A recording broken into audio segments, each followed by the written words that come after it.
Please welcome Peter Booth, Chairman of the National Convention.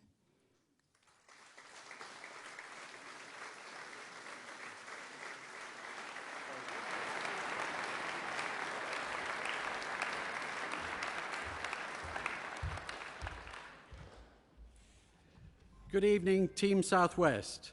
This is the second hustings in our national tour, and for me, it's good to be here on my home territory in our great Southwest. Thank you all for attending this evening, and it's good to see so many friends and colleagues in the audience.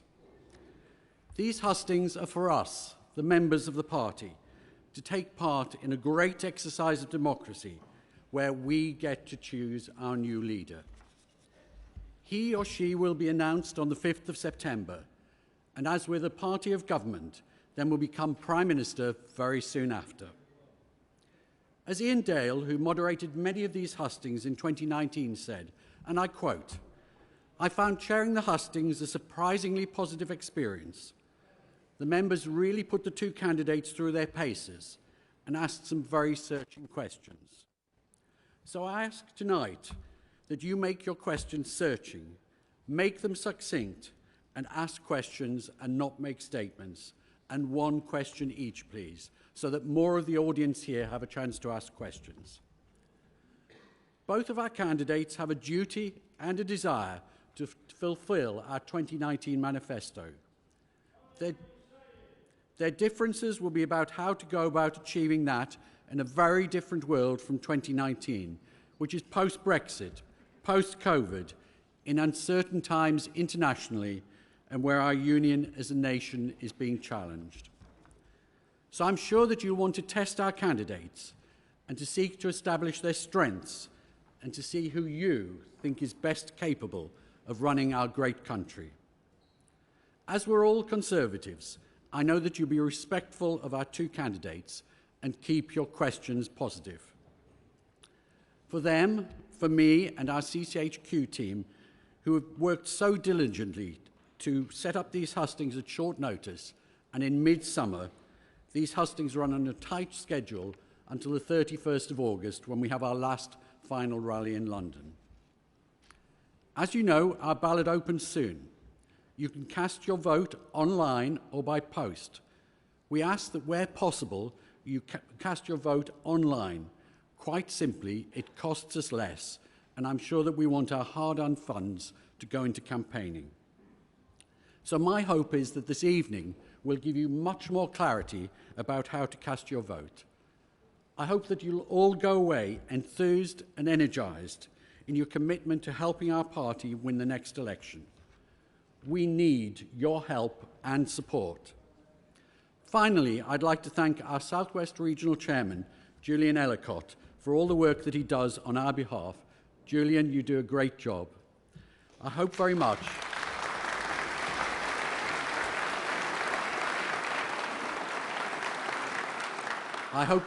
that you enjoy your evening.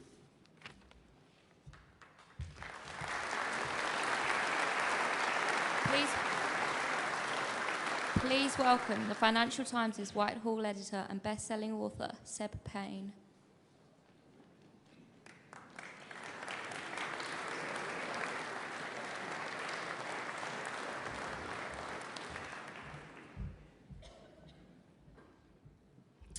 Well, good evening, everyone. And as you just heard, my name's Sebastian Payne. I'm Whitehall editor of the Financial Times, and I've written a book, which I'm going to try and mention as many times as possible this evening.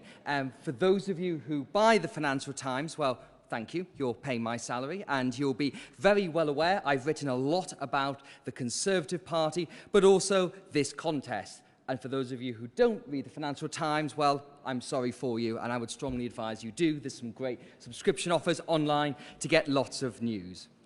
This is the second husting of the 2022 Conservative leadership election, and I hope to stand on the shoulders of Nick Ferrari and all my other fellow journalists who have hosted such events. Now, we've got a lot to get through, and in the spirit of Southwestern hospitality, I'm certain it's going to be a very warm, well, it certainly is warm, and friendly evening.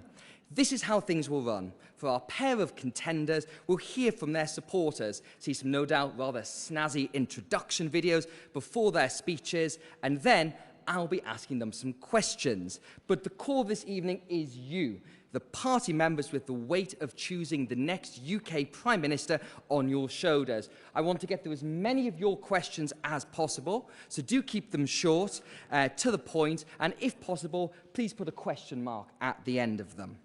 There will be roving helpers with microphones to go around the hall to get them when we get to that point. But that's enough for me. You're not here to listen to a journalist bang on. So please welcome to the stage our first speaker for this evening, the Right Honourable Penny Mordaunt, MP.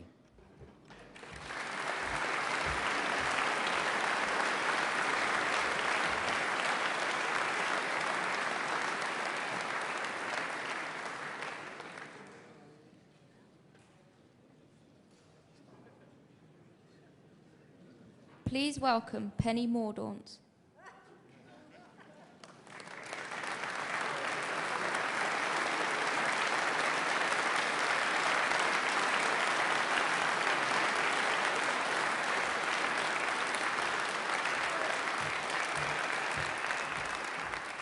Well, thank you, ladies and gentlemen. The feeling is entirely mutual.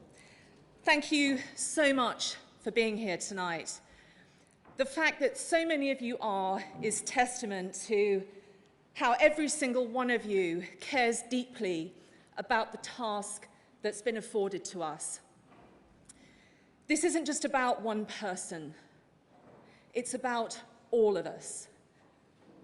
And I know it's not easy. You feel a huge responsibility. I do too. That is the price, I'm afraid, of democracy. If we get this decision wrong, we'll shortchange the country. We may lose an election, and everything that we have worked for will be gone. That's why this matters so much. Why you feel that responsibility and why I do too, and why I'm here with you this evening. I could have remained undeclared. I could be off sipping pina coladas right now, but I'm not. I'm here with you because this is too important. And I'm not going to leave this to chance, and nor will you. I came third in this contest, and I owe it to all of you to be a signpost, not a weather vane. And so I've made my choice. And I know it's difficult because I like both candidates. They are both good Conservatives who love their country. And they've both done what they thought was right for the right reasons. I want to say nice things about both of them, which is probably why I came third. I know that choosing between them is hard. But this contest is a test that precedes an even greater test. So who can lead? Who can build that team and deliver for our country? Who does have that bold economic plan that our nation needs?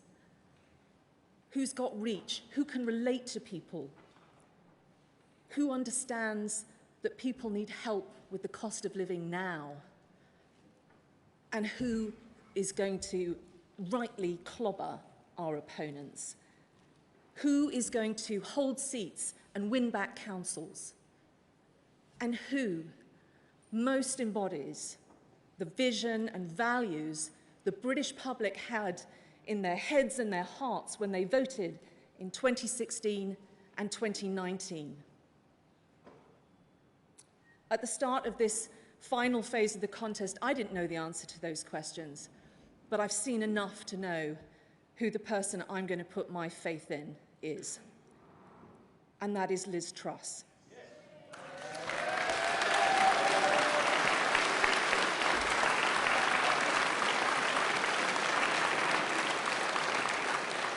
Her graft, her authenticity, her determination, her ambition for this country, her consistency and sense of duty. She knows what she believes in, and her resolve to stand up against tyranny and fight for freedom. That's what our country stands for, and that's why I know with her we can win. And actually, seeing her over the last few weeks has made me want to help her win, to help build the team we need to win the country, and to give ourselves as a party and as a nation the pride and the confidence we need to reach our full potential. In short, folks, to give us all hope. She, for me, is the hope candidate. And that is why I am here tonight, to be straight with all of you and to tell you that my choice in this contest to lead us and our nation is Liz Truss. Thank you.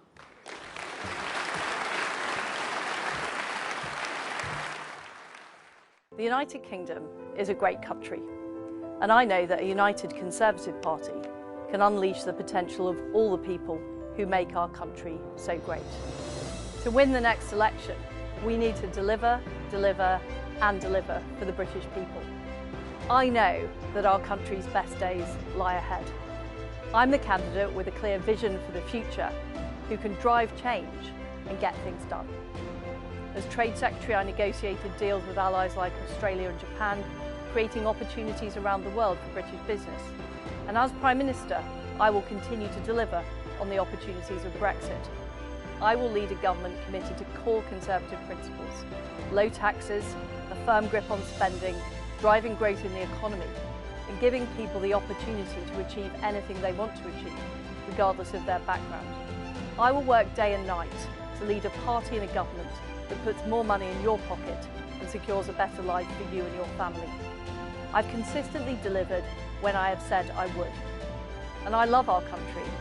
I want the best for us all, and I'm the person to deliver that.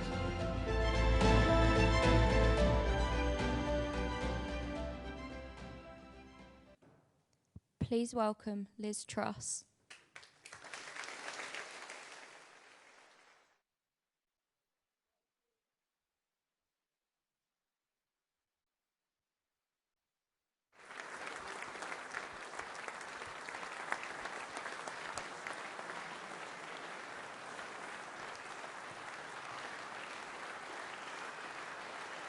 Well,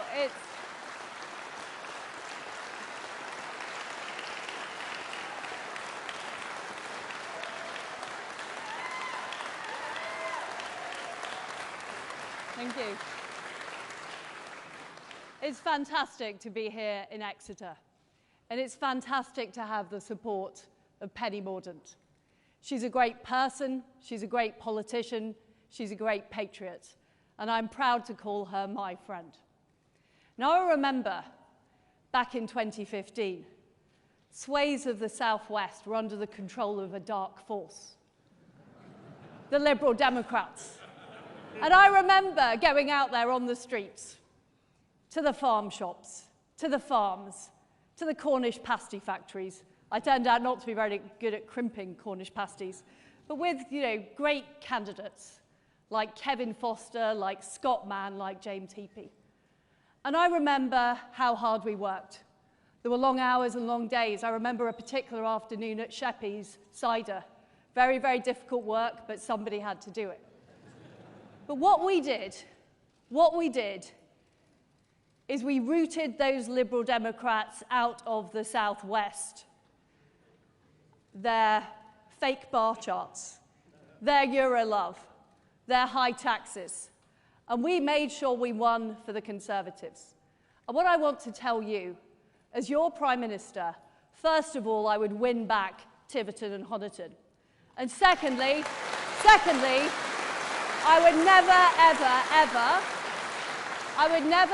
ever allow them to encroach in the Southwest again. Because, ladies and gentlemen, I'm a fighter. I didn't come from a traditional Conservative background. I grew up in Paisley and in Leeds, where I went to a comprehensive school. And I remember children at my school being let down. They were let down by low expectations. They were let down by a lack of opportunity. And they were let down by the left-wing Leeds City Council, who cared more about political correctness than making sure everybody could read and write. And that made me want to do something about the appalling waste of talent in this country. I wanted things to be better. And I believe that everybody should be able to succeed, regardless of where they're from, regardless of their background. I want us to be an aspiration nation. And that's why I'm standing to be your Prime Minister. But we need to be honest. We do face difficult times. We have the economic crisis after COVID. We have the appalling war perpetrated by Vladimir Putin in Ukraine. Now is not the time for business as usual. Now we have to be bold. We need a plan for growth, and that is what I will do. First of all, I'll unleash all of the opportunities of Brexit, from investment to procurement. I will get all of those EU laws off our statute books by the end of 2023, and I will replace them, making us more dynamic, more competitive, and more ready to attract investment. I'll reverse the increase in national insurance. We should have kept our manifesto commitment, and we didn't need to do it. And I think it is wrong when families are struggling to pay their bills to put up their taxes. I'd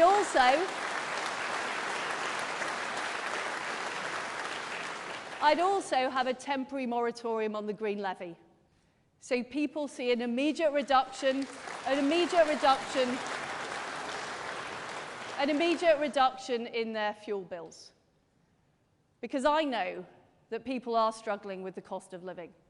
And I want to be on the side of people who go out to work, who do the right thing, who are self-employed, who set up small businesses. Those are the people we as Conservatives should be on the side of. And I will also keep corporation tax low. I think it's wrong that we are planning to raise corporation tax to the same level as France. Last time I looked, France was not a low-tax country. And we need to keep our economy competitive. We need to attract investment right across this country, but we need to particularly attract it into places like the southwest of England. Now, I believe in levelling up, but levelling up for me is not just about the north. It's also about our rural communities. It's about helping people who don't have the best infrastructure, where it's hard to get a mobile phone signal, where the broadband doesn't work. Those are the people I want to help. And what I would do is rip up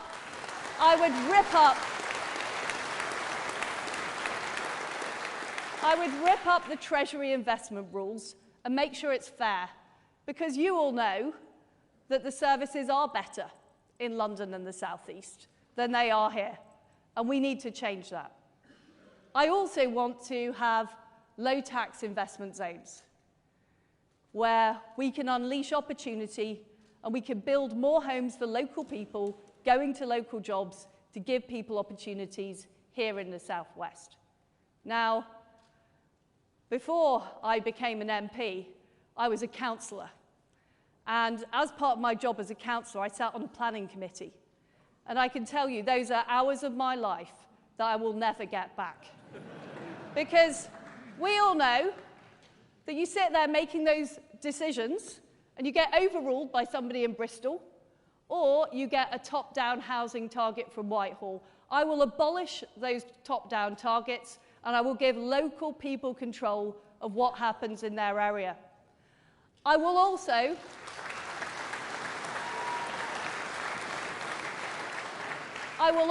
back our farmers. I want our farmers producing food. We know how difficult the global situation is. We need food security. Farmers should be getting on with farming, not having to fill in forms, not having to comply with all kinds of rules and regulations. And our fields should be full of our fantastic produce. You know, whether it's the great livestock, the great arable farms, it shouldn't be full of solar panels. And I will change the rules.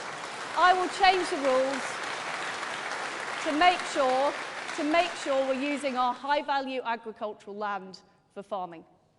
And what I will also do is I will back our fishermen. Now, in 2026, there is going to be a new negotiation.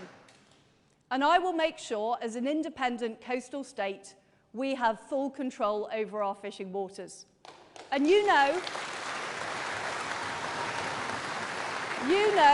that I am the person who will be tough on the EU. I took on the Northern Ireland Protocol negotiations. We didn't get what we needed for the EU. I developed the Northern Ireland Protocol bill. We secured a majority in Parliament. We will get it through. We will sort out that issue, and we will be on the side of our fishermen. I will also continue to stand up for Vladimir Putin. Now, I put in place the toughest sanction regime on Russia. I also worked with my colleagues to make sure we were the first European country supplying weapons to Ukraine. But we can't rest on our laurels. We need to make sure that our defence spending is in line with the threat, which has increased. So I will raise defence spending to 3% of GDP by the end of the decade. I'll back our armed services, and I'll make sure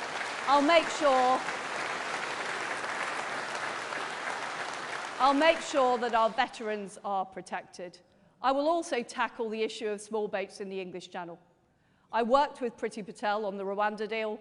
I want to do more deals like that, and I will legislate in Britain to make sure the ECHR cannot overrule our policy to tackle illegal immigration. That is vitally important. But as well as freedom and democracy abroad, we need it here at home. And I'm a straight-talking Yorkshire woman. I know a woman is a woman. You know, you might laugh, but that's become a controversial statement in some parts of Britain today. I will protect single-sex spaces, such as domestic violence shelter, and I will make sure that we stand up for the United Kingdom, and we're proud of our history. Not just standing up for it overseas, but also rejecting the naysayers and declinists who say that our country's best days are behind us. They're not. Our best days are in front of it, and that is what I will deliver as your Prime Minister.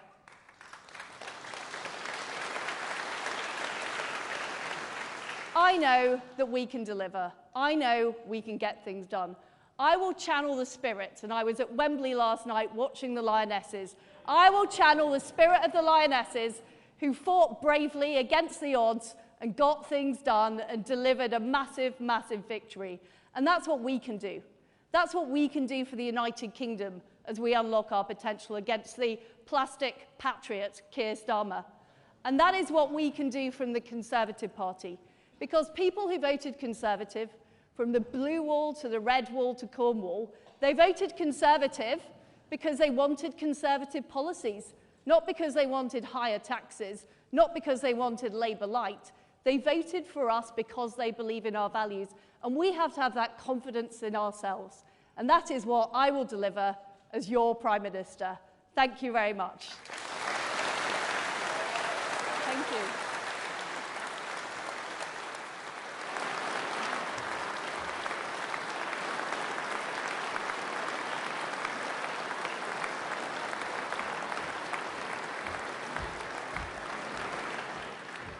Thank you very much, everyone. That was obviously Liz Truss and Penny Mordaunt. Now we're on to the third speaker for this evening.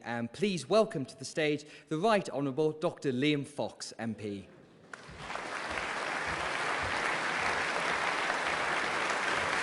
Please welcome Dr. Liam Fox.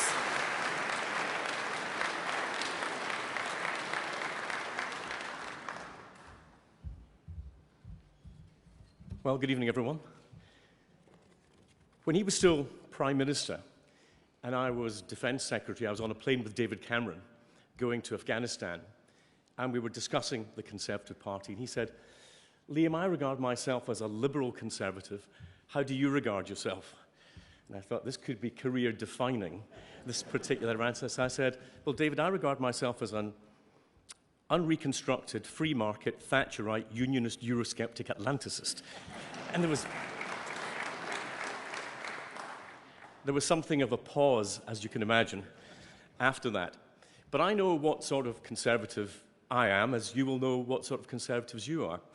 And I know what sort of leader I want as leader of our party. I want someone who believes in sound money, who understands the value of small businesses, who believes in strong defence, who values the union of the United Kingdom, and not only believed in but campaigned for Brexit. But it's not just policy that this election is about, of course, but it's about character. Being Prime Minister means taking tough decisions, even when you're unpopular. Mrs. Thatcher once said to me, "My dear," as she had a way of saying, "My dear, if you want to be popular, go into light entertainment," she said. "Politics is entirely the wrong career for you." As ever, I didn't quite listen. In the pandemic, Rishi Sunak took difficult but vital decisions. How many jobs would we have lost? How many businesses would not still be afloat had it not been for the furlough scheme that the IMF said was the best in the world? And character is also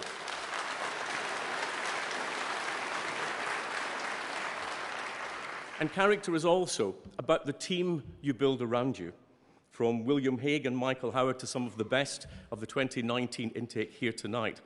Rishi has understood one thing that we all should understand about our party, and that is we avoid external coalitions by maintaining an internal coalition. All our best leaders have understood that, and that is why we've been the most successful political party in the Western world. But there is one key issue that all of us need to think about tonight and in the next few weeks. I spent all of the 13 miserable years in opposition on the front bench. I don't want to go back there. To win a general election, it's not about persuading people like me or you. It's actually about persuading those swing voters who we need to make a difference. And we will have to stop an SNP-Labour coalition from literally tearing our nation apart if we don't win the next general election. We will need a leader and a Prime Minister with the right policies, yes, but with character, with courage, with experience, and with intellect, and the downright decency to swing those voters behind us and get them to vote Conservative. I believe, ladies and gentlemen, that that leader, that Prime Minister, will be Rishi Sunak.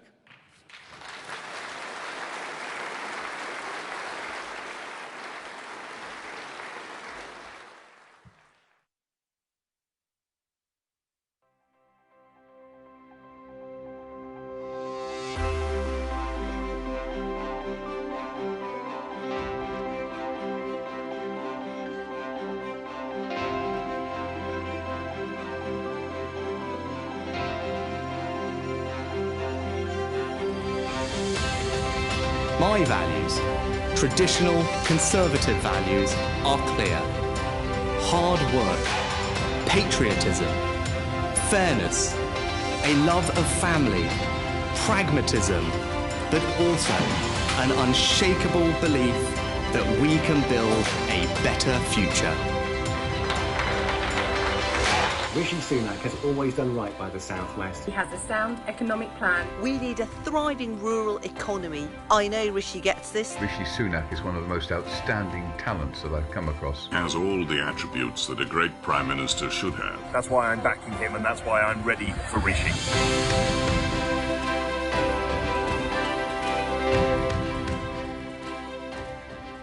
Please welcome Rishi Sunak.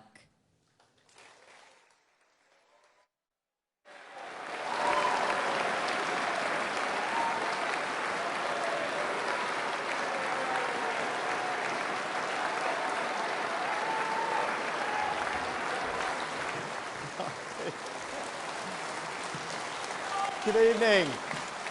Thank you. Thank you. Thank you, everyone. Thank you. Thank you. Good evening, everyone. It's fantastic to be with you. It's also great to be out and about in the Southwest over the last couple of days, meeting all our members, having lots of conversations, and in fact, taking lots of selfies too. But I've got to be honest with you, I'm never happier when one of our members asked me to take a photo with one of their kids. Honestly, I think, finally, a photo with someone my own size.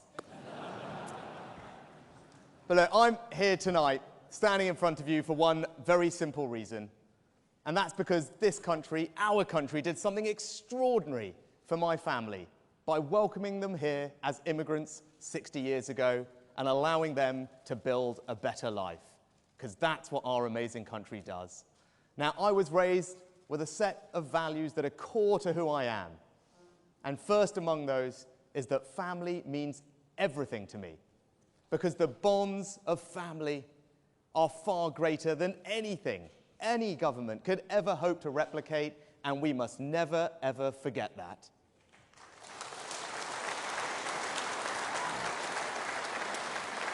Now, in my family, we prioritised hard work, because that was the way that you forged ahead. My dad was an NHS GP. You might have heard that my mum ran a local chemist in Southampton. I spent my time working there, delivering medicines to people who couldn't get them in. But I also did her books, her payroll, her VAT, and saw the transformative opportunities that a small business like that could provide in our community. Now, for my parents, the way that they wanted to build a better future for their 3 children was simple, and it was through education. And I passionately believe, even now, that the best way to reduce inequality, the best way to spread opportunity, indeed the best way to transform lives is through education.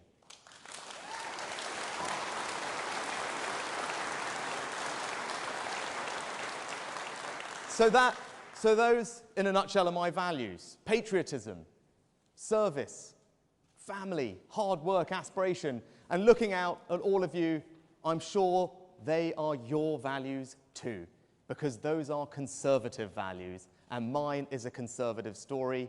That is why I want to be your next leader and next Prime Minister, because I want to translate those conservative values into action in government to build a better Britain. And with your support, I know that we can build a Britain where the birthright of every child is a world-class education. A Britain which leads the world in standards of integrity, decency, and leadership.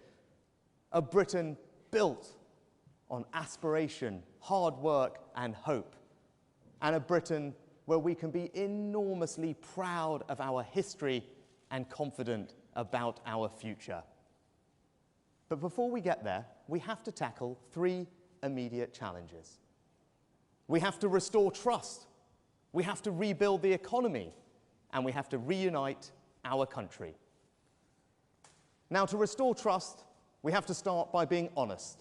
And as you can see in this leadership race, I've not taken the easy path, because our country faces some challenges, and I want to be straight with all of you and the country about those and what is going to be required to grapple with them. It may not be easy, but it is honest, and that is what leadership is about.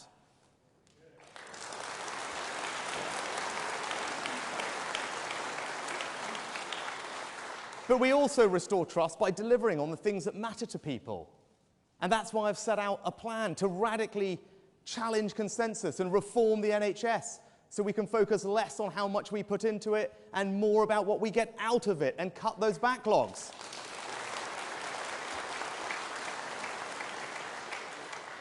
It's why I want to make sure that the government in Westminster understands the needs of rural communities like mine in North Yorkshire and yours here. And that means making sure our fields are used for food production and not solar panels. It means prioritising our fishing communities. It means backing our farmers and food security. That's how you restore trust in the system. But crucially, that's why I've also set out a plan to finally grip and resolve the issue of illegal migration, because for far too long we have all watched those scenes on our TV screens, and it must stop. And with my plan, with radical measures, novel thinking, we will finally get to grips, resolve that problem, and have proper control of our borders, because that's how you restore trust back in the system.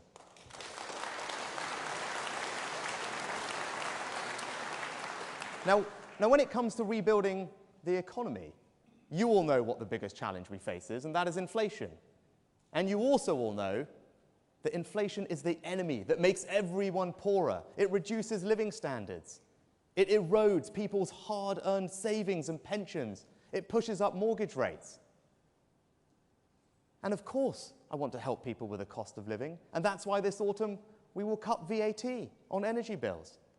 But I'm not going to do things that risk making the problem far worse and last far longer, especially if that means borrowing tens of billions of pounds in unfunded promises, which we just put on the country's credit card and then ask our children and grandchildren to pick up the tab.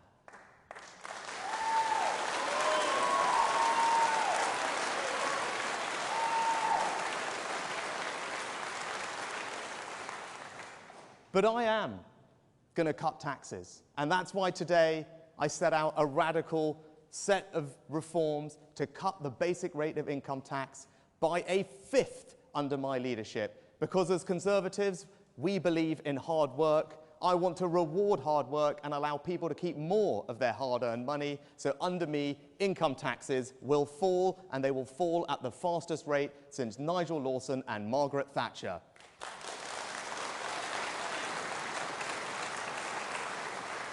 But we're going to do that responsibly. We're not going to ask our kids to pay for it. We're going to do it by being tough on public spending, reforming public services, and by growing the economy.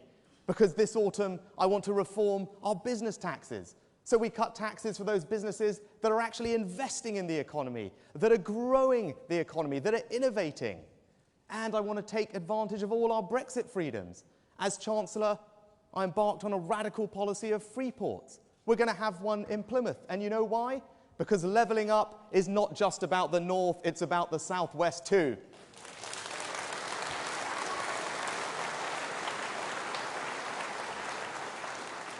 And I want to bring that same radicalism across government.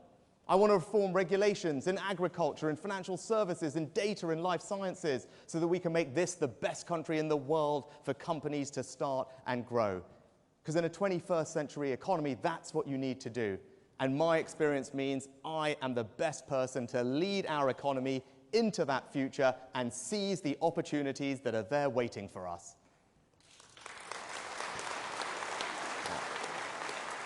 But lastly, we have to reunite our country. And in just a couple of years, we have to do something that's never been done before. And that's to win a fifth election victory. We have to make British political history in doing that. But I know we can do it. I know we can do it working together. And you know where it starts? It starts with winning back Tiverton and Honiton.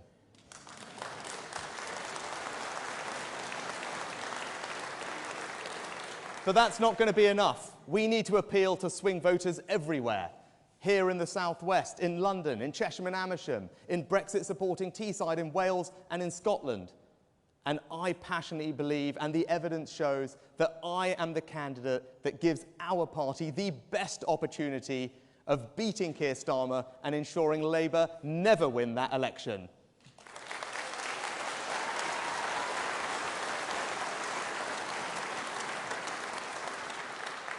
And in conclusion, I'll just say this.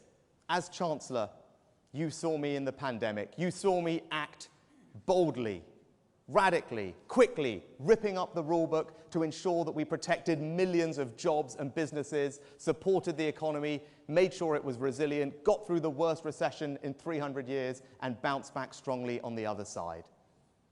And as your Prime Minister, I will bring that same energy, that same grip to all the challenges that we face, tackling illegal migration, reforming our public services, growing our economy, putting those conservative values into action.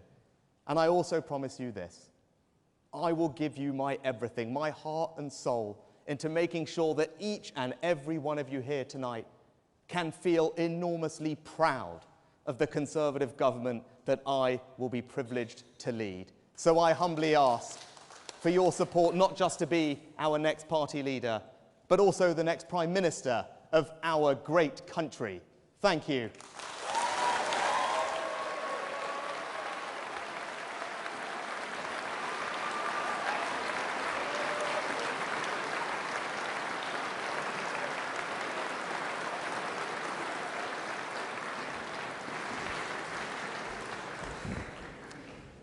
Right, ladies and gentlemen, I'm back again, and we are now here for the fireside chat element, or maybe it should be a fire pit chat element, given that it is the summer here. Now, you've had lots to think about from those speeches there, some things you may have heard before, some new things as well. And I want you to percolate on those questions while I'm having my moment with each of our candidates here. So when you do your questions, I'm sure you all want to ask about taxes, Europe. I have seen some Conservative Party events before, but maybe you could be a little bit more imaginative and think of some different potential topics, particularly with regards to the Southwest, that we could talk about. But we'll come to that in about 10 minutes, and you will see around the room some white hoodie people. If they could wave at one moment, you'll see where they'll be going around and they'll grab the questions when we come to that. But before all that, I'd like to begin with my bit where I get to chat to the candidates, so please give a warm welcome to bring back to the stage the Right Honourable Liz Truss MP.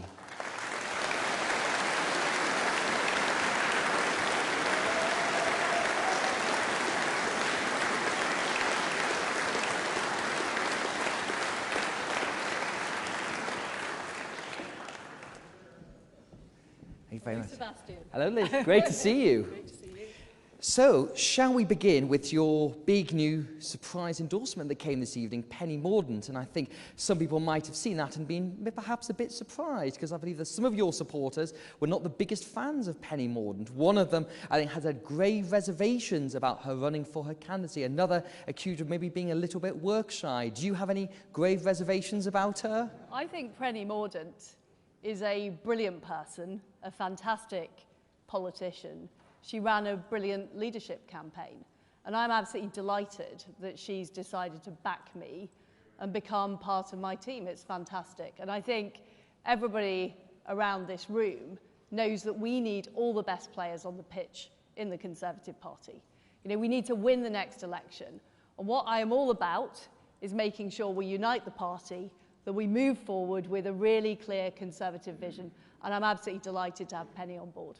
And of course, when you talk about players on the pitch in your potential future cabinet, may that include your other opponent, Rishi Sunak, if you are successful in this race? Well, I thought you were going to talk about the Lionesses, Seb. When you started talking about players on the pitch, obviously they are. Are they in your cabinet as well? They are. Well, I'm huge fans of them, and I think they showed tremendous spirit last night. You know, when it was a difficult match. Of course, I would have Rishi Sunak as part of my team. He's a fantastic guy. We need all of our best talent on the pitch, and I have huge respect for him.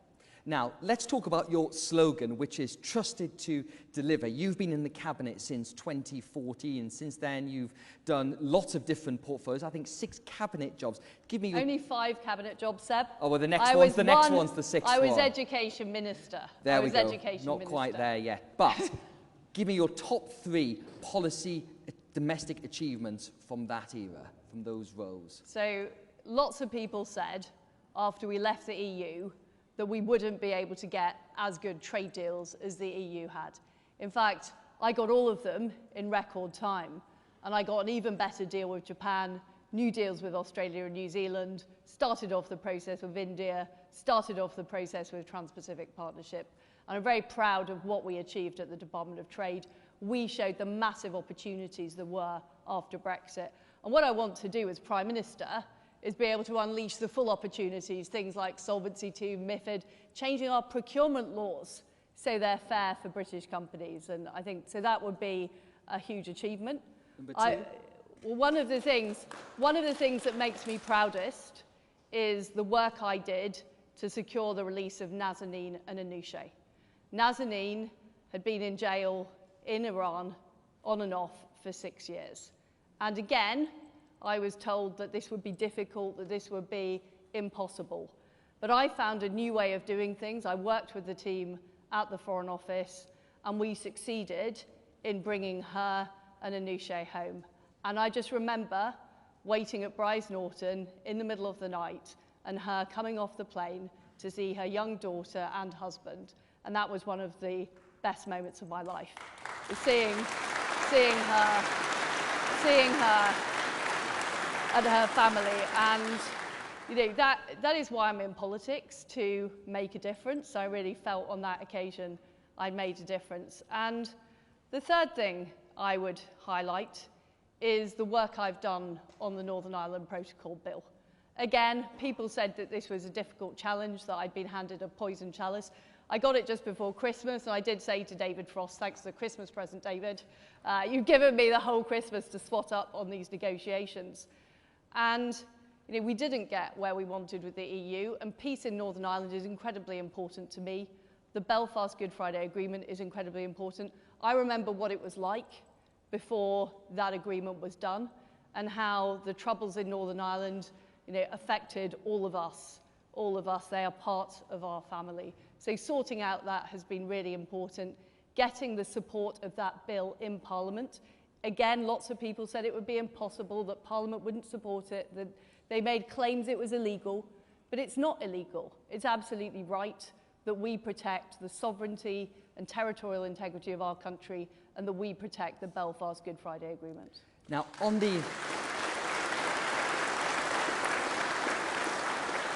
latter point about the Northern Ireland Protocol situation, now that bill is making its way through Parliament at the moment, would you have any reservations at all in triggering those measures to collapse parts of the protocol, given the fact we could see a retaliation from the EU? We've got a cost of living crisis, inflation is going to be rampant. If they were then to raise trade tariffs, that could make the situation a lot worse. Well, they would be completely wrong to do this, because the way we have done the bill is to create a green and a red channel which helps protect the European single market at the same time as protecting trade between Northern Ireland and Great Britain. And that is vitally important. Currently, the Belfast Good Friday Agreement is being undermined. The relations between East and West are being undermined, and I will not allow that to happen under my watch. I will proceed with the bill. I've always been clear that I would rather get a negotiated solution with the EU, but I think we've learnt from history that there's only one thing the EU understands, and that is strength. And I am strong enough to make this happen.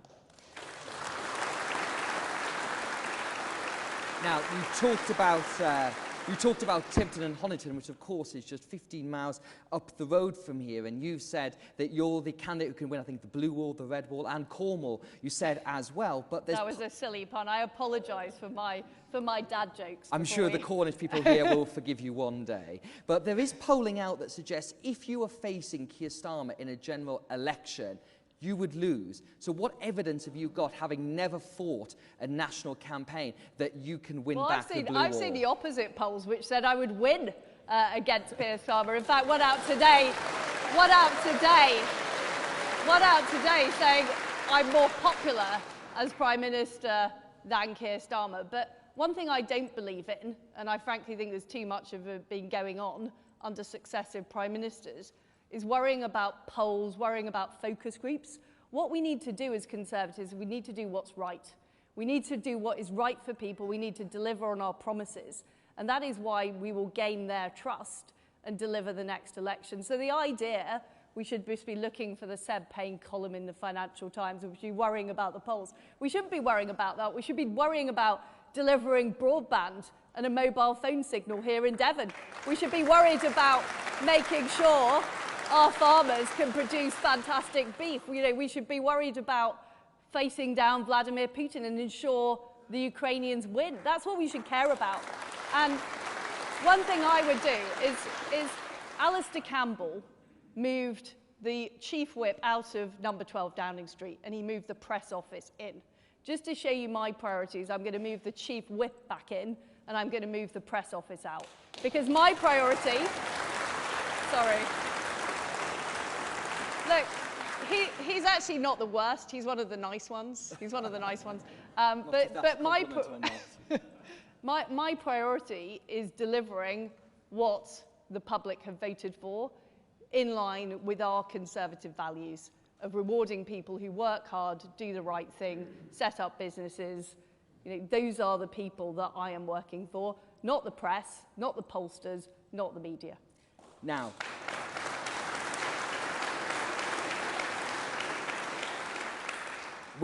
if you become Prime Minister, we are obviously going to face a very difficult 6 months ahead with obviously the potential energy price cap going to be raised.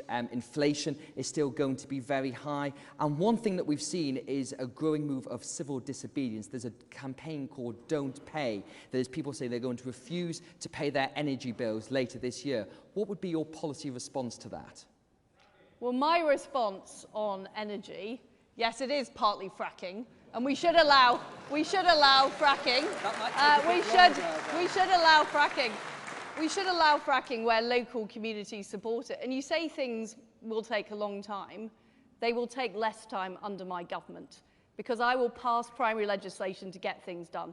The fact is, road projects, rail projects, infrastructure projects are taking too long in this country. They go through too many phases. The planning system is too slow.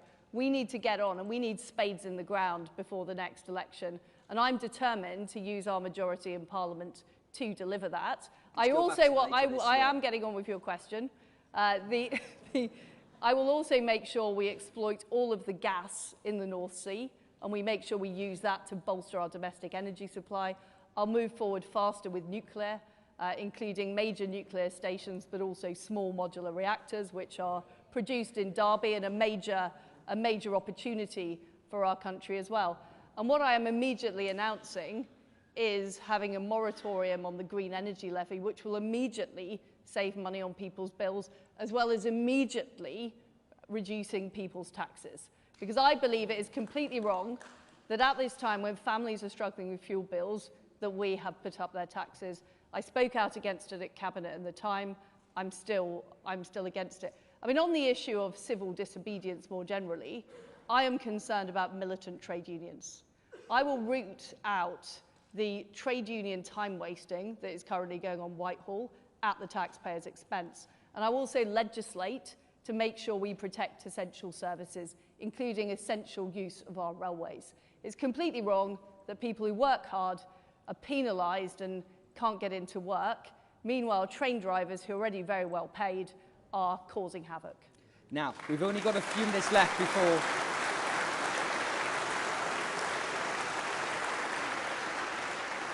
We've got a few minutes left before we go back to the audience. That comes to my favourite part, which is the quick-fire personal round here.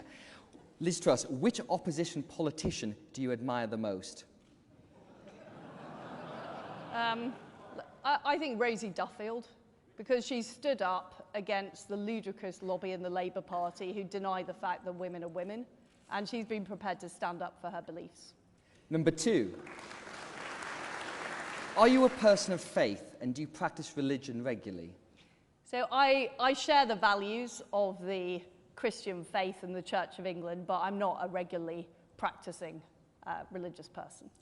What's the one public perception about you that is most wrong? They're all true. What is the best non-political book you've read recently? Ooh. I do like Rebecca by Daphne du Maurier. There we are. If you weren't a politician, what would you be?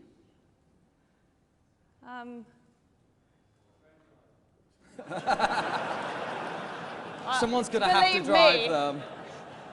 Believe me, it would be less stress and probably more money as well. But what would I be? I actually absolutely love food, so I'd love to be a food critic and a food writer. So. And finally, do you have any doubts about your ability to fulfil the role of Prime Minister? No, I don't.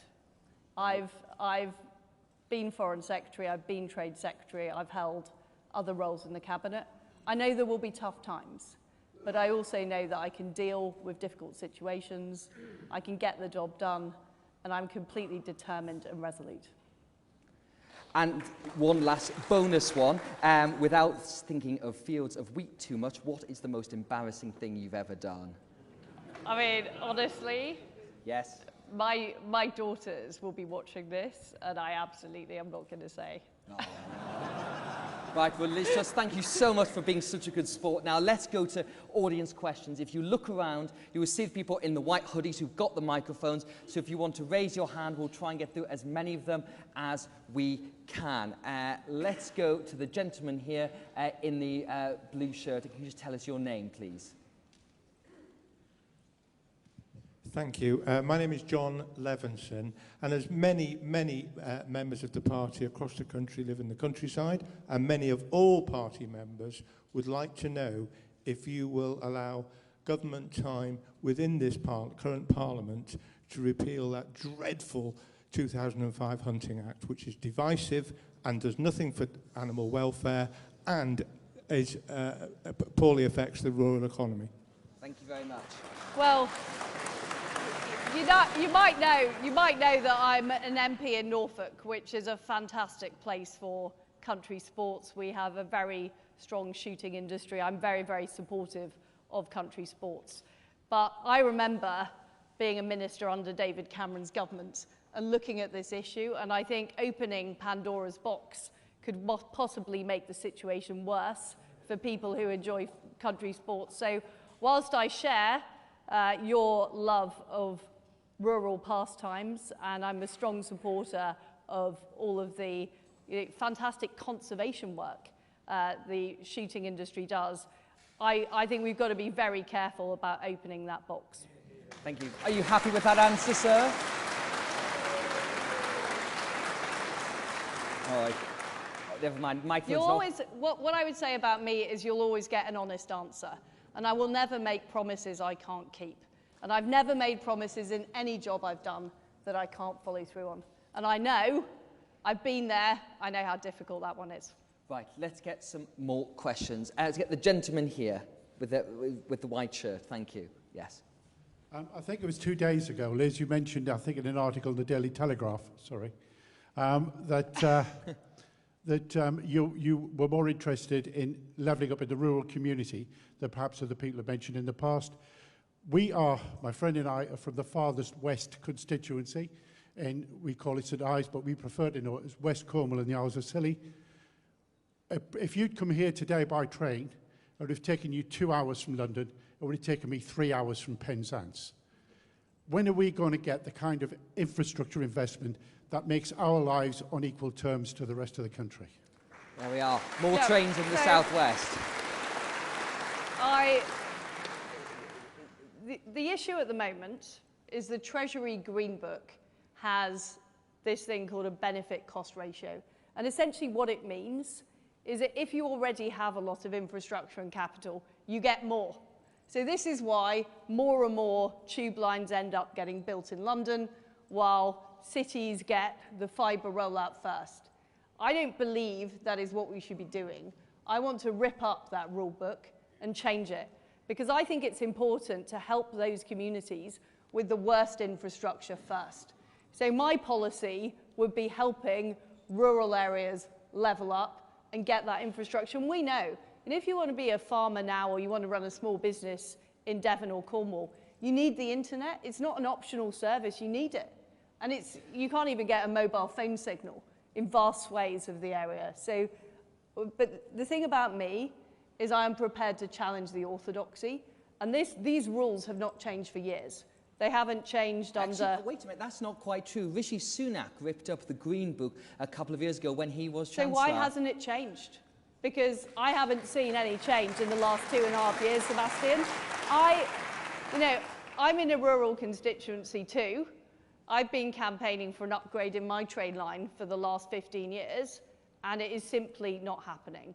And it is because the rules are still not right. Well, here's a question for you. One of your previous contenders, Kemi Badenoch, talked about breaking up the Treasury. Do you think the Treasury should be broken up? Well, I wouldn't want to give them any advance warning. If I was going to do that. That is not a no list. I do think the Treasury needs to change. And it has been a block on progress. Why haven't we got things like Solvency II and MiFID changed? These are the things that would unleash investment, including into our rural communities in the southwest. We haven't changed them since Brexit, and we need to get on with it. And this is partly about challenging not just the Treasury orthodoxy, but the Whitehall orthodoxy and getting things done. And I'm prepared to break eggs to make the omelette. There you are. Bad luck for people in the Treasury who enjoy breakfast. Now let's go over here. There's a lady just here who's sticking her hands up. If you just, I think you might have a green top on there. Thank you very much.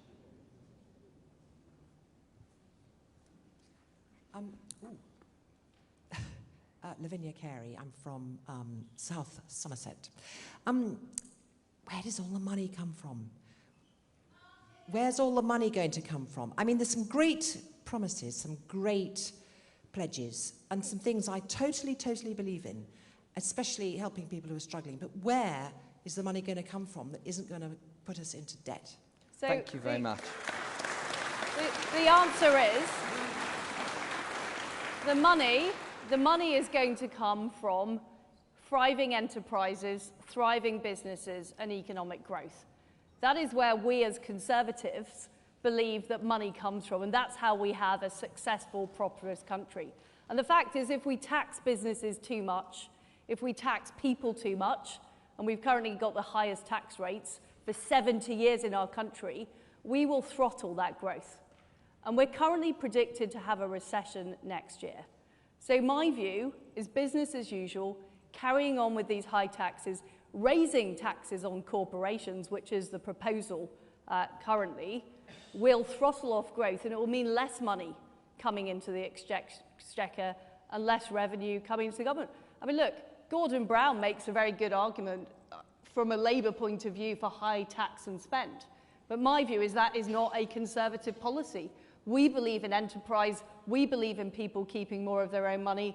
We believe in rewarding people who work hard and do the right thing. And we're currently, if you look at our debt levels are lower than the debt levels of Canada, than the debt levels of Japan, than the debt levels of the United States. And we've just been through a major economic shock. I think it is a mistake to try and pay it all back next year and balance the books and completely throttle our economy. And no other G7 country is doing that. No other country is raising taxes at the moment. Are you at all concerned, though, that I think it was page 7 of the 2019 Conservative Manifesto said that debt would be lower at the end of the part at the beginning? And of course, we've been through the COVID pandemic that has raised debt quite significantly. But this does feel like not the sort of thing the Liz Truss of the Cameron government, where I recall the long-term economic plan, bringing down the deficit. That was your message then. Does ramping up the debt not concern you at all? Well, I was a loyal part of the Cameron government. I don't necessarily agree with absolutely everything So was that strategy wrong? No, there were good elements to the strategy, but I think we should have done more long-term reform, particularly of things like social care. I think it was wrong to cut the social care budget, and then we're now suffering the consequences of that. So not everything the government does is perfect, and not everything every government does is perfect. But what we're facing with COVID is a 1-in-100-year event. You know, the Second World War was a major event. We didn't suddenly decide we had to pay back all the debt the next week. So I don't agree with this argument that we have to pay back the very high costs of COVID, harming ordinary people who are currently struggling with fuel bills and food bills, and also making our economy uncompetitive. So what we're currently talking about is raising our corporation tax to 10 basis points higher than Ireland's, and the same level as France's. And I don't think that is what we want a post-Brexit competitive Britain to look like. What I want to do, you know, and of course, Sebastian, I want to reform the public sector. And I'm going to lay out a 10-year plan of how we get rid of lots of quangos, we've got 500 of them, how we slim down Whitehall, how we cut out bureaucracy. But I'm a realist, I recognise this takes time. At the same time, we need to unleash the potential in our economy, and we haven't done enough yet. And I've talked about fisheries, I've talked about food and farming, I've talked about infrastructure. These are all things we need to get on delivering, because the fact is we've had low growth for 2 decades, and simply carrying on with the same policy is going to result in more low growth. So my vision is bold, it is different, but it is needed. And I believe that people voted Conservative in 2019 because they wanted something new. They didn't want more of the same. Right, I'm going to turn around behind me now to try and get some people here. Let's go for the gentleman just down here at the front, who I think is wearing potentially a black jumper, or it could be blue, depending on the lights here. Thank you very much. Jason Woolacott from Taunton Dean. My question is about the online safety bill, which is slightly different. So, as Kemi Baddock said, it's not fit for purpose and a danger to free speech. What is your opinion of that? Yes, would you scrap the online safety bill? Well, what I believe about online safety is we do need to protect the under 18s from some of the content online. I have a 16-year-old daughter and a 13-year-old daughter, and frankly, I'm worried about some of the stuff they see. I'm also worried about young teenagers being on social networking sites. And we know it has had a bad effect, particularly on girls' mental health. So I think we do need to do more to tackle those issues online. But when people are grown adults, I do believe they should be able to speak freely. I do believe they should be able to freely communicate. And I will make sure that we do what we need in the online harms bill to make sure we're not affecting free speech and we're defending free speech. But I think it is important that we do protect the under 18s. So you would be amending the online harms bill as it currently stands to change those elements to do with things that... I will be making sure that it protects free speech. Right, should we try and get some... And I will be engaging with all my friends in the Conservative Party to make sure they're happy as well. Right, let's... Including the gentleman in the indeterminate jumper. Yes, exactly.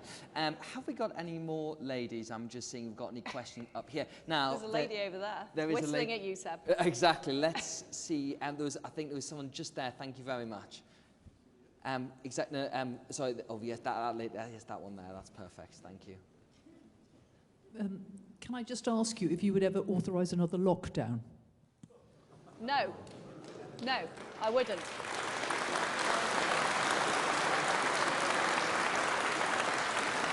Do you regret any of your support for the 3 lockdowns within government? Because, of course, there's been many policy areas that you were part of the government at, the national insurance rise, for example, which you've now come out against. So, privately, do you think lockdown was a bad idea? Well, every single chance I was given the opportunity to express a view, I was on the favour of doing less rather than more on lockdowns and opening up the economy earlier. The fact is I wasn't part of the key COVID committee. I was the International Trade Secretary. I was spending my time trying to get all these trade deals done. I wasn't really a core part of that COVID decision making, and often, frankly, it was presented as a fait accompli, as the French would say, to the wider cabinet. And look, when I have objected to government policy in the case of national insurance, I did so in cabinet at the time. I said it would be a mistake to raise taxes. I said we didn't need to. We could afford it within our current spending envelope. Under my plans, it will still be the case that debt is falling within 3 years, and I thought it was a mistake at the time. But I'm a loyal person. I respect cabinet collective responsibility, and governments don't work if everybody's just talking offline all the time. I know it makes you happy as a journalist, Seb, when people sort of leak stuff to you, but I can tell you one of my criteria for the people who would be in my cabinet if I was Prime Minister is I don't want people who leak and brief. I want people who have those discussions internally and then behave properly externally. I could tell you the 2 other criteria as well, if you like. Yeah, please do. I'm quite worried. One is they've got to have conservative views, and the second is they've got to be able to get things done and challenge the orthodoxy. Right, I want to get one last final question in. Let's go for... Oh, sorry, should we go on this side? Apologies. Who was shouting on this side? All right. I'll go for this gentleman down here at the front. Hi, Mario Rossi from Dalverton in Somerset. What are you going to do to get Scotland on board? Because I'm sick to death hearing about Nicola Sturgeon trying to break up the union. Well, this gentleman clearly has a very pertinent point that the bonds of the United Kingdom have weakened over the past 12 years of Conservative government. And if you look at Northern Ireland or Scotland, independence is very much a question again. And, you know, what is your plan to reverse that? I'm not sure. I don't suppose you are planning to build any walls. So I went to primary school in Paisley in Scotland, and I went to secondary school. Oh, and you did too. Maybe we were in the same class. Anyway, I feel like I'm a child of the union. that I really believe we are a family and we're better together. And I think the best thing to do with Nicola Sturgeon is ignore her. I think she's, look, I'm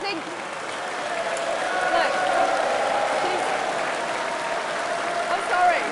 It's a bit difficult when she's First Minister, though. She's got a democratically elected position, just as you would. I'm sorry, she's an attention seeker, Seb. That's what she is. And what we need to do is show the people of Scotland, Northern Ireland and Wales what we are delivering for them, and making sure that all of our government policies apply right across the United Kingdom. You know, I was very proud to lift the whisky tariffs, and I don't think I've ever been more popular than I was in Mather's Bar in Edinburgh the night that I was there with a bunch of whisky distillers. He said this had made a huge difference to their business. Then it was now 25% cheaper for them to export their fantastic whisky to the United States. And that is the kind of thing we need to be there. We need to be showing what we're delivering. And, you know, Nicola Sturgeon can sort of carry on talking about an independence referendum. We had the referendum in 2014. It was agreed it was once in a generation. I didn't realise a generation happened within 10 years. That doesn't make any sense. So we've got to call her out on that, but at the same time, really delivering for Scotland. So some of the policies I'm talking about, the investment zones, the free ports, we need to make sure they're delivered in Scotland too. So that's an absolute no to another independence referendum whenever you are Prime Minister. There you are. Well, ladies and gentlemen, thank you very much for all those. I am wearing Scottish colours as well. Thank you so much for all those questions, everyone. I'm sorry we didn't get to more of them, but thank you very much for putting those forward. And please thank Liz Truss. Thank you. Thank you very much.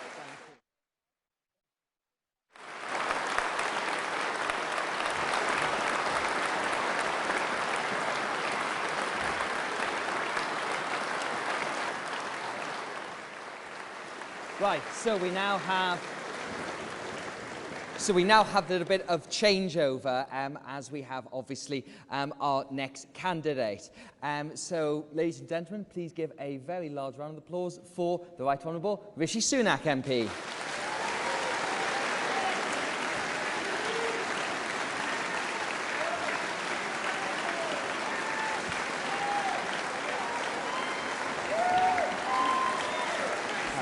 Good to see you. How are you? Right. Thank you very much. Well, welcome, Mr. Sunak, back to the stage. Let's begin with your big announcement, which was on the front page of many newspapers today, about tax cuts. Some point in the future, when you launched your leadership campaign, you said that the Conservative Party faced a choice between reality and fairy tale economics. Now, what's not fairy tale about a tax cut 6 years away that's predicated on a fifth general election victory you said was going to be a historic problem? Right. Well, the difference is my plan is one that's paid for. And that's the big difference. And it's one that comes in after we've got a grip of inflation. Now, this is not something I've just come up with today. As Chancellor, I put in place a tax strategy which will deliver in this Parliament the first income tax cut that we've had in almost 16 years in this country. And that was in my plans, and I paid for it by making sure that we're going to be controlled with public spending and that we're going to grow the economy. And as Prime Minister, I want to go further than that and keep cutting income tax, because it's the best demonstration we have as a party to the working people of this country that we're on their side, that we want them to work hard and we want to reward that hard work, put more money in their pockets. That's what Conservative governments do, and that's what I'm going to deliver. Now, why did this idea just come at this point in the campaign? Because some of your opponents have said that you've done screeching U-turns, flip-flopping, because you announced the VAT energy cut last week, this tax cut now. At the beginning of this campaign, you weren't really thinking about this sort of thing. What changed? When you say the beginning of this campaign, Seb, this campaign's only just getting started. Feels like it's been a lot longer, I think. So, I mean, we've got weeks of this. The balance are just only arriving this week, right? So let's not get carried away. We're right at the beginning of this thing. Now, we have to differentiate two things. How do we help people in the southwest and across the country with the immediate challenges they're facing with the cost of living? And in that context, it's absolutely right that we go further than I announced as Chancellor, because the situation has changed and energy bills are going to be higher. And the easiest thing we can do at this point, given we're pretty close to the autumn, is to cut VAT on fuel. That's why I'm going to do that. But that's temporary and for a specific purpose. That's very different from me standing up here and promising all of you 30, 40, I think at last count £50 billion worth of permanent unfunded tax cuts, because that isn't conservative, and that would be risky in the environment that we're in. So it's right to provide short-term help for people with the cost of living, but it's also right to give all of you in the country a sense of where I want to take the economy. And where I want to take it is in a direction where we're being disciplined on public services, we're reforming them, not just putting more cash into them, we're growing the economy by doing radically things differently with business taxation and Brexit opportunities, and then we're using that growth to cut taxes responsibly and over time and cut income tax because we want to reward hard work. That's my plan. Now, in this contest, Rishi Sunak, would you describe yourself as a change or continuity candidate? And are you a doomster or a gloomster at all, as you're accused by your successor in the Treasury, I believe? Well, look, I'm definitely the change candidate. And the reason is, if you look at my political career, well, you say I was in Boris Johnson's government, right? I mean, remember, Liz is, I think, the longest-serving cabinet minister in the cabinet at the moment, and she was in the cabinet before I was even an MP. So it's hard to say I'm the one that's been around a long time. But in any case, look, if you look at my political career, at the crunch moments when we have thought about doing things differently, where have I been? When it came to the Brexit referendum, when I was told that my career would be over before it had begun, when we did have a bunch of doomster predictions, yep, which I remember certain people were campaigning on. Where was I on that divide? I supported change. I supported Brexit. And I believe in my principles then, and I believe in my principles now. Now, one of the policies you put forward quite recently was to do with house building, and essentially you said we're not going to be building houses on the Greenbelt. Now, my generation, it's quite hard to believe, they're still vaguely young, but the under-35 generation are really struggling to buy houses, and fundamentally this is a supply problem. And doesn't your policy, which has been criticised by some centre-right think tanks, just make the supply problem even worse? How are people of my generation ever going to buy a house under Prime Minister Sunak? Well, first of all, it's absolutely right, and there'll be people in this audience who want to do that. And many of us sitting here tonight will remember what it feels like. We remember how magical it was when we got that set of keys to our first flat or house. And then we started to improve it and make it our own. We maybe got married and built our family there. That is an incredibly conservative dream that we need to fulfill, and right now too many young people can't do it. So it's absolutely right to ask the question, because if we are going to protect our green spaces and we're not going to impose top-down planning targets on our local authorities, how are we going to do it? Well, we need to do a few things. We need to make sure we unlock brownfield land across the country. There are about 1 million homes that we can build on brownfield. And indeed, one of those centre-right think tanks you mentioned wrote a very good report about that. So if the government steps in to remediate that land, we can build houses there. The second thing we need to do is in our urban areas, largely often controlled by Labour authorities, they're not building enough. Our urban areas are not dense enough if you look at our cities versus all European cities, so we can improve it there. And then the third thing we need to do in terms of supply is something that isn't particularly British sounding, and that's more flat pack housing. And the reality is most other advanced countries use modular housing, and they do it because it is high quality, it is faster, and it is cheaper. Now, lastly, because I know this is an important question, so I'm going to give you an extra bit of detail, it's not just about supply, because that will help. But what I know many of you in this audience will have is children or grandchildren who have a great job, and actually they have a great credit history because they've been paying rent. And they could actually afford the mortgage payments, and in fact the mortgage payments may even be lower than their rent payments. But what they don't have is the money for the big deposit, because it now takes just far too long to save up for that deposit. So as Chancellor, I created a new 95% mortgage for first-time buyers, and it's working really well. It's getting young people on the housing ladder, and as Prime Minister, I want to turbocharge that policy, because if we can work with the banks and make that new first-time buyer mortgage work, it means young people can get on the housing ladder and have that magical feeling that we all had when we got our first home. That's what I want to do. Now, I want to put to you the same question I put to Liz Truss earlier about Tiverton and Honiton, just 15 miles up the road here, because that by-election loss was a historic loss for the Conservative Party. And I think, much like your opponent, you've also said you're the only candidate who can win the blue war and the red war. Again, you've not led and fought a national election campaign before. What is the evidence you can win back Tiverton and Honiton?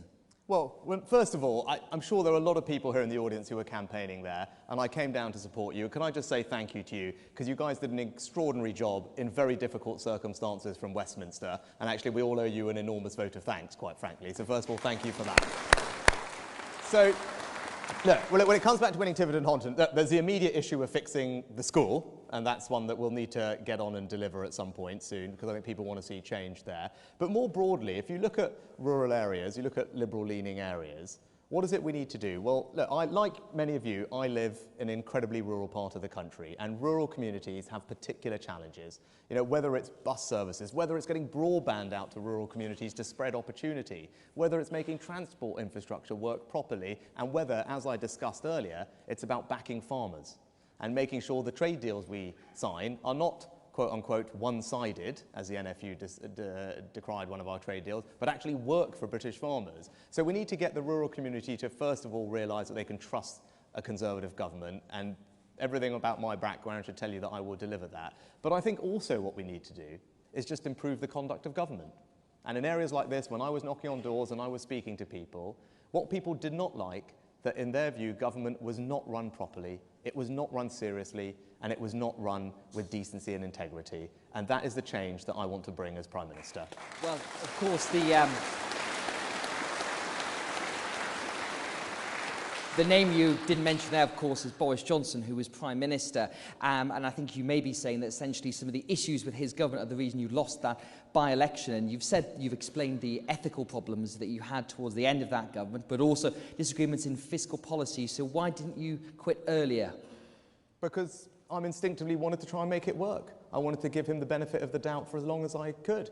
And I wanted to keep serving the British people. But it got to a point where the government found itself on the wrong side of yet another ethical divide that was hard for me to defend, combined with my well-documented differences on economic policy. And so, along with 60 other members of Parliament, I took the difficult decision to leave government, because I thought that both our party and our country deserve better, and that's the change that we now need to bring. Now, just before we come to the personal quickfire round, you mentioned trade deals before, and there's been some commentary, I think, from sort of people allied to your campaign about the Australia trade deal, which had particular things to do with farmers, and saying that this shows Liz Truss's Remainer roots, which I think was probably quite a surprising thing to people who've seen what Liz Truss has been saying about Brexit. But do you think there's a problem with the trade deals we've negotiated in terms of agriculture? And would you like to overturn the trade deal with Australia because it's not good enough for farmers? Well, we can't rip up treaties that we've already signed with these countries, but what the lesson we need to learn is that we shouldn't be rushing to sign trade deals as quickly as possible. We should be taking the time to get them right, and we should make sure that they work for British farmers. It's not rocket science in that regard, because our farming communities are incredibly important to our country. I see that every week when I go home to North Yorkshire. My neighbour is a dairy farmer. The NFU tells me I represent more farmers than any other constituency, and I certainly represent more sheep than people where I am. So this is something that I acutely feel every week. And I want to make sure that we run a government that is respectful of rural communities, that's supporting them, that is prioritising food security and food production and backing our farmers. That's here at home, and it's with trade deals, and that's the change that I will bring. Right, now let's do the quick-fire personal round before we get out to questions from the members here. So the same ones that I asked to Liz Truss. Which opposition politician do you admire the most? Oh, gosh, right. Well, probably let's try and not damn them by outing them now. So rather than give you one who is currently there, I'll give you my favourite one that is no longer with us, and that's Hugh Gateskill. And he was a Labour Chancellor in the 50s. And a former Wycomist as well, if I believe. There we go. So he was at the same school as me. I have a picture of him up in my study when I was in Downing Street, alongside Nigel Lawson and William Gladstone. The reason I chose Gateskill, because even though he was a Labour Chancellor, here are some of his policy positions. While the Labour Party wanted to ban the bomb and do nuclear disarmament, he was in favour of the nuclear deterrent. Well before Tony Blair thought about it, he wanted to abolish Clause 4. And then also, while the rest of the Labour Party was headlong into more European integration, he remained very sceptical of the European project. So as far as Labour politicians go, I thought he was pretty sound. There we are. Number 2, are you a person of faith?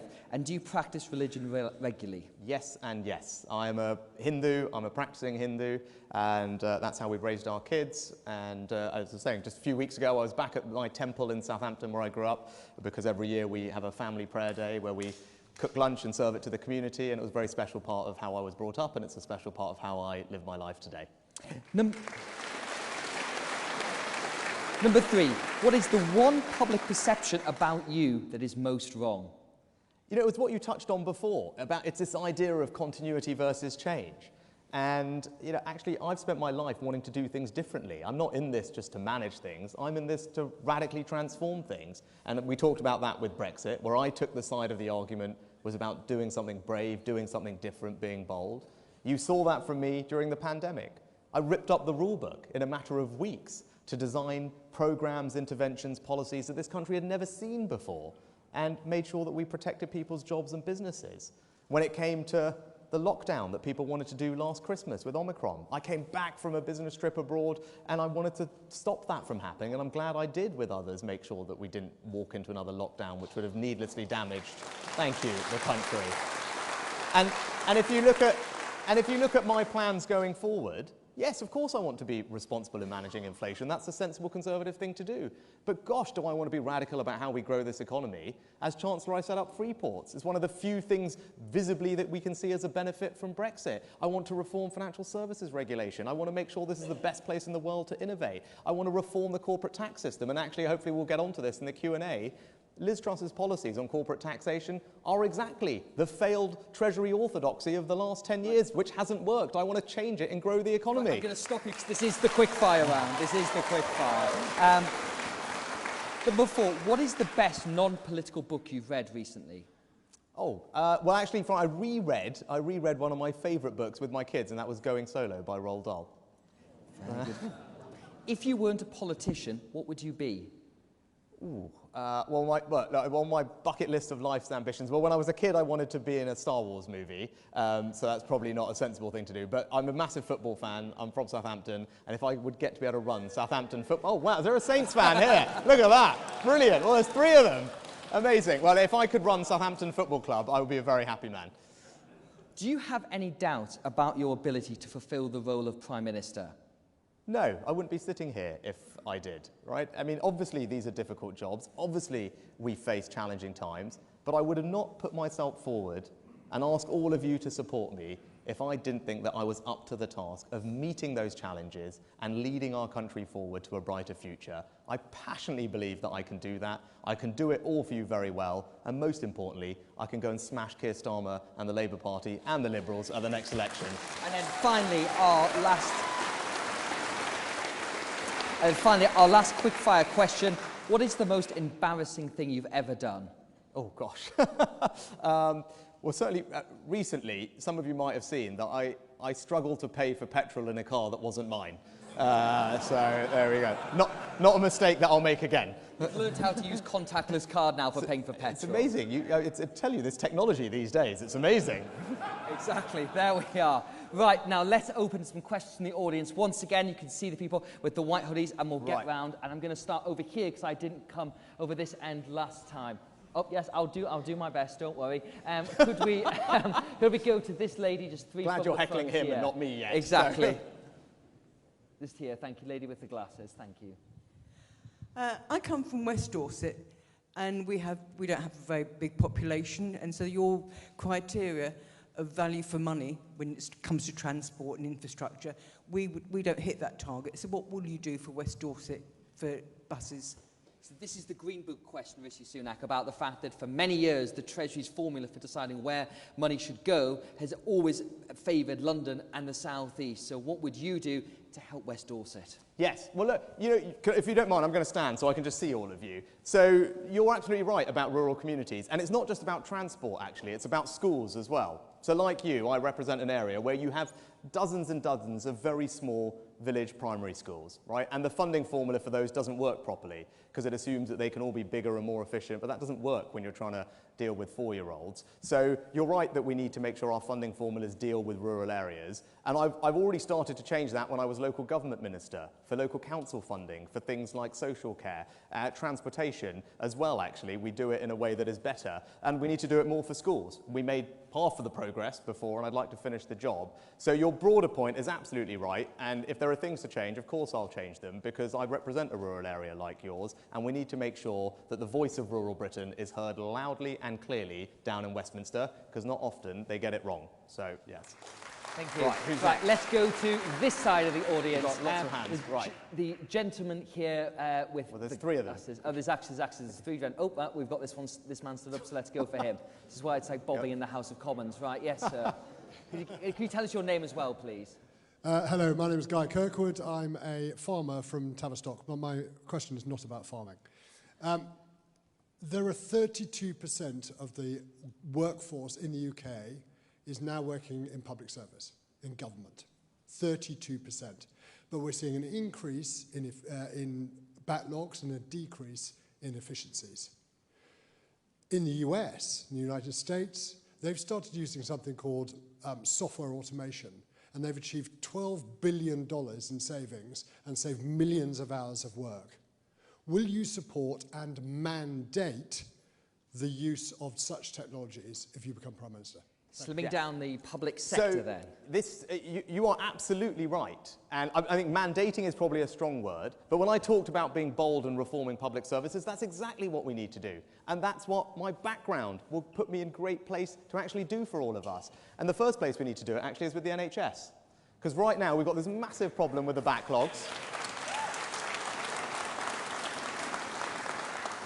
And as they've already done in some trusts, we can use software automation and AI to massively rip through all the triaging and processing of them and clear up the list, and that's going to improve processing times. I tell you the other thing, though, we need to be bolder. Because if we're going to reform public services, we can't just sit on our hands. We need to be prepared to do some things differently. And this is about the radicalism I was talking about before, which is why, actually, for too long, all of you know, millions and millions of people miss their hospital and GP appointments. And it's wrong, because they're depriving people of the care that they need. And actually, I'm prepared to be tough on that for the first time, because if we can reduce the number of missed appointments, have people cancel them in advance, without spending a penny more of any of your money, we've suddenly created lots more healthcare for everyone. So that's the kind of reforming zeal that I will bring to it, and the technology will absolutely be at the heart of that. Thank you. Right, let's go over this direction here. Gentleman on the end, just here. Thank you. Who have we got? Hello, Jeremy Robinson from Ashburton, not too far from here. One thing that neither you or Liz Truss have mentioned at any point that I can recall is mental health. Now, I have a 16-year-old daughter who 4 years ago we suspected, or the doctors suspected, she may have autism. We tried to get some diagnosis, and we were told it would take at least 2 years to see somebody to get a diagnosis. Now, for a child, that's appalling. We were in the fortunate position that we could go privately. She was diagnosed with autism. She had to come out of mainstream schooling 4 years ago. Since then, we've been unable to get any support for her or our family. Now, we're lucky we can afford some private help, but what about the vast majority of people who cannot afford to get private diagnosis, private help? What will you do for mental health, in particular for children?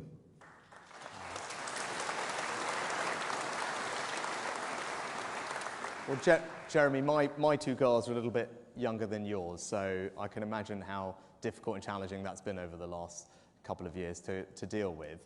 And actually, I was going to pay tribute to Jeremy Hunt, because Jeremy was the first health secretary who finally made sure that the NHS prioritised mental health, gave it a ring-fenced budget, and got the focus on it in a way that it hadn't happened before. And I think Jeremy deserves enormous credit for doing that, I think well before I was even an MP. But the job's not done, as your experience shows, and we've got further to go. And particularly for young people, you know, what I like to see is more mental health provision in educational settings to identify problems earlier. And we've started doing some of that, but there's more we can do. But also, we need to make sure that we stop the problem at source. And one thing that's increasingly clear, and this will be different for your daughter who's suffering from autism, but one of the growing reasons that children and adolescents are suffering from mental health is because of what they see online and what they're exposed to online. And there'll be many parents and grandparents here, like me, with young daughters especially, who will be horrified at what might happen when their kids are using their iPads. And that's why I think we need to crack on with the online safety bill, and we need to really make sure we clamp down on this pernicious content, because yes, we need to get you the support you need for your daughter, but we also make sure that we're protecting millions of other children from very bad things happening to them, and that's what I'll try and do. Just on that question, Rishi Sunak, about the online safety bill, this came up in the last session. Would you look to change the bill at all? Do you have any concerns as it stands about its free speech provisions? Yeah, there's a very particular bit of the bill that talks about legal but harmful content, and I think that's the bit that just needs looking at to make sure that we are not overly infringing on free speech. Governments generally should be in the business of saying this is legal, this is not legal, with a clear line. So that grey area, we need to make sure that we get right. Right, let's go over. I'm doing a sort of clockwise thing around the room, which was much better. Right, the lady there, just about 3 from the back. Thank you. Good evening. My name is Claudette, and I've listened very carefully to what you've both had to say. You've both said that you would like to reward hard work. You're interested in your rural areas. And one area of growth that hasn't been mentioned is our elderly population. And that comes hard on your comments about social care. It needs to be fixed, sir. I'm retired, and I am a baby boomer. I went back to work because I spent my life working in elderly care. When the pandemic hit, I'm no hero, I wanted to help. I work for a small company, and I've got over 40 years' experience in all aspects of healthcare, especially dementia, elderly care. Could I ask you to get to the question, I'm please, getting the Yes, question could you please, is, sorry. are you listening to the state that elderly care is in? We need help now. Thank you very much. Well, thank you. So, you know, I did something as Chancellor that was quite difficult, and I've got a lot of criticism for it. And actually, my opponent wants to reverse the thing I did, and that was create a brand new funding stream for social care. Because during the pandemic, we all saw some of the frailties of the system exposed, and we don't want to repeat those. And it was very clear that, and there'll be lots of councillors here in the room, I'm sure, tonight, who grapple with this on a daily and weekly basis. And that's why I did something that, even though it was difficult, I believe was the right thing to do. Because if we're going to have any hope of properly reforming social care, we do need to put some more funding in, and that's what I did as Chancellor for you and for everyone else who relies on it. We need to also make sure that we improve the quality of social care provision. The people that are working hard in that sector don't feel that they're rewarded, they're valued enough, and part of the funding will go to improving their careers, providing with the support and training that they need to feel valued and fulfilled. But also, we need to reform things, as I was saying before, right? So we need to get the NHS to join up better with local councils at a local level. We can't have the NHS keep gobbling up all the money and social care being the poor cousin, because that's not going to work. And to the question over here, we need to fix the funding formulas, because in rural areas like this, the population of elderly people is growing far faster than it is in other areas, and the funding for the Southwest needs to reflect that. In fact, the Southwest is probably the area where the elderly population is growing the fastest in the UK at the moment. So those are all the things I want to do for social care, but all you have to remember is, when it came to it, I did something that was incredibly difficult and personally difficult and politically challenging for me, because I believe I want to fix social care, and if we don't do it, we won't win the next election, and millions of people will not get the care that they need. Right, let's keep going and get as many in as possible. Right. Can I get the young gentleman just here, please? Thank you. Hi, Rishi. Hi. My name's Eddie. I'm a student here at Exeter. Exeter has some of the world's leading climate scientists, many of whom I've spoken to. One chap in particular, Tim Lenton, the director of the Global Systems Institute, he co-authored a paper saying that in a best case scenario, by 2070, 1.5 billion people are going to be living in areas that are too hot for habitation. I'm very concerned with the trend that the Conservative government is taking, deporting illegal refugees to Rwanda. Many of these people are fleeing from war-torn regions and climate-ravaged regions. So what is your response? Yes. Should we have compassion for the people that are going to be moving to Europe, going to be moving into North America, away from the tropics, which are going to become uninhabitable? Thank you. So if the question is about migration, let me say this very unequivocally. Look, our country is unbelievably special. Our country, throughout its history, has compassionately welcomed people like my family, because this is the place which gives refuge to those fleeing persecution, and it integrates them into our society better than any country in the world. And it's something that I, and I'm sure every single person in this room, is extraordinarily proud of, because you should be. Right. But alongside that, it's also absolutely right that we have control over our borders. It is not right in this day and age that we cannot control who is coming here, what they're doing here, and the risk and the threat that they pose to us, and indeed the cost, because all of you right now are forking out 5 million quid a day in hotel costs for people who have come here illegally, and that has to stop. Right. So, I won't, in the interest of time, if you've got 5 minutes tonight, there's a video on my website with a very detailed 10-point plan about how we're going to do this, but I do believe in the Rwanda policy, but it's not good enough to just announce these things. We need a government that can actually make them work, and that's what I'm going to do, and that's going to mean some legal changes we'll need to make, I will make, but at the end of the day, we must have control over our borders. That is completely consistent with us remaining a compassionate and tolerant country that welcomes people from Syria, Afghanistan, Ukraine, Hong Kong, and indeed my family 60 years ago. That's who we are in Britain, and that's what we will always be. Thank you very much. I want to get 2 more questions in from the back here. I'm going to have to ask you to be as succinct as possible so we can get as many answers. Could I get the gentleman just here? Thank you very much. I'm Andrew from Exeter. Hi, Andrew. You rightly make the point that in order to achieve change, it requires both policy and character. And that includes the character of the leadership contenders, but also of their top teams. And that's very important to us members. So in light of that, would you be able to say whether you would invite Gavin Williamson to join your cabinet, please? Yeah. Well, look, I don't think it would be appropriate. I don't think it would be appropriate for me to start talking about individual colleagues like that, about jobs. That's not right, and I think hopefully you'll understand that. But I can tell you my approach to building a team. And my approach to building a team in government is to draw on all the talents and traditions of our party. And as you saw in this leadership contest, we've got some fantastic people at the top of the Conservative Party. We've got some fantastic people coming up behind them. And the challenges that our country faces are great. And we would be letting down the British people if we did not put our absolute best people forward to grip those challenges. So that's the kind of team that I'm going to build, that's going to deliver for you, and it's going to deliver for everyone else in this country. It's going to be a team of unbelievably hard-working Conservatives, united in our mission to deliver for the British people and win the next election.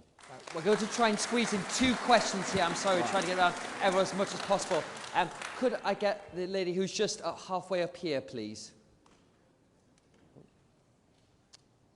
Oh, it was actually either one of those ladies, but yes, of course, go ahead. Thank you. My name's Anne Large. Okay, we'll try and get through as many of them as possible. Yes. Yes, I'd like to know how important loyalty is to you, because I don't feel you were at all loyal to Boris Johnson. Right, okay.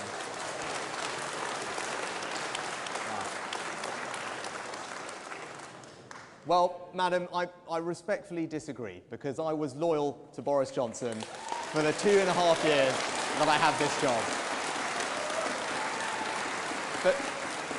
But you know what? We got to a point where, put aside my economic differences, and it wouldn't be right for the country to have a Prime Minister and a Chancellor that weren't on the same page about economic policy going into the situation that we're going. Something disloyal about leaving in that circumstance. That's the right thing to do for the country, because they deserve to have those 2 people united. But beyond me and my economic policy differences, we got to a situation where the government was on yet again the wrong side of a very serious ethical question. And you know what? It wasn't just me. It was 60 other members of Parliament, unprecedented, resigned from government.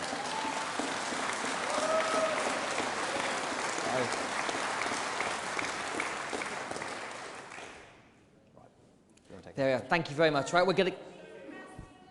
Sorry, I'm trying to get around as many people to talk about. I'm sorry, this is the last question we're going to have here.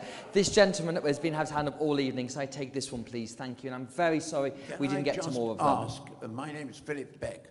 Can I just ask, is there a way that those of us who haven't been able to have our questions answered can communicate with the two candidates? Is there a question you'd like to ask Mr. Sunak now, sir? Sorry? Is there a question you'd like to ask Mr. Sunak now? Yes, Would you like to ask her? Right now. Philip. There are thousands of pensioners under the Pension Protection Plan who have absolutely no inflation protection whatsoever. And why is that? It's because the Department of Work and Pensions refuses to alter the terms of the PPF, the Protection Pension Plan. Yes. And why is that happening, in spite of the fact that the civil servants in the DWP have full pension protection? Right. Can we get something done about that, please? We'd like to take that one. Well, can I take that one away, Philip, and go and have a look at it? But what I can tell you is the triple lock is definitely back. It will be back this autumn for next year, because I do believe in making sure. There we go. You like that? But you know what? Seb, I know we're over time, and I don't want to overstay my welcome. But there was someone who shouted out something about corporation tax, which I want to address, if I can, as the last thing. Can I? Right, go on. Yeah, go for it.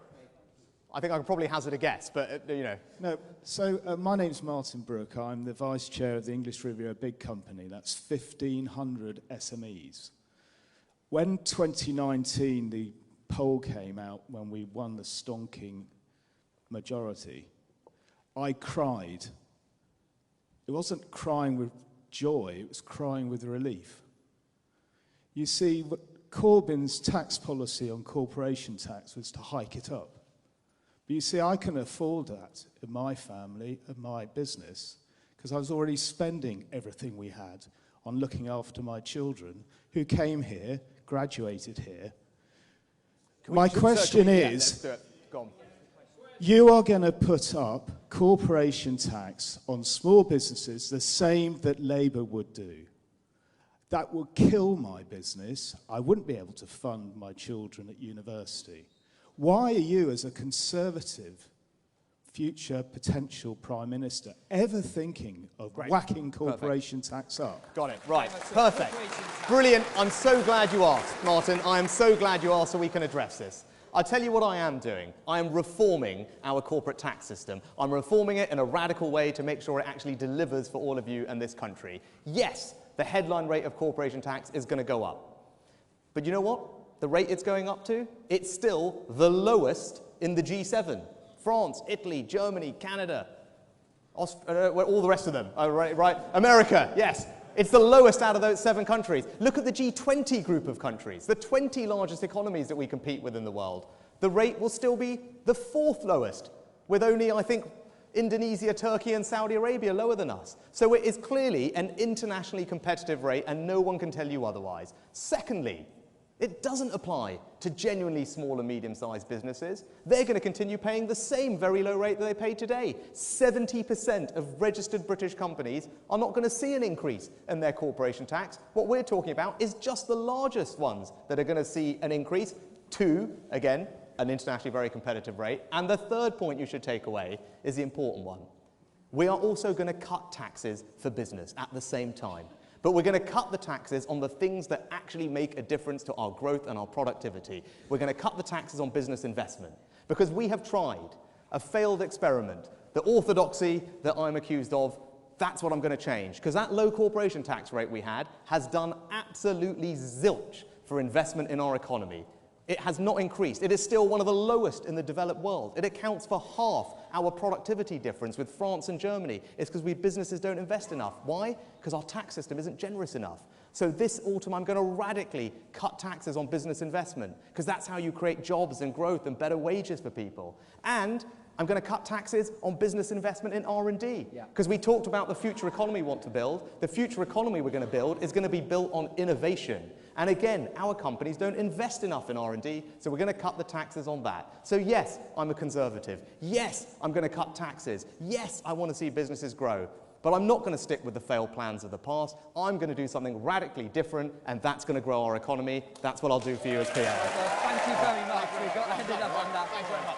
Thank you very much. Good to see you. Everyone, thank you, Rishi Sunak. Well, ladies and gentlemen, thank you so much. That is it for the second Conservative Leadership Hustings. I hope you found it informative, enlightening, and it's helped make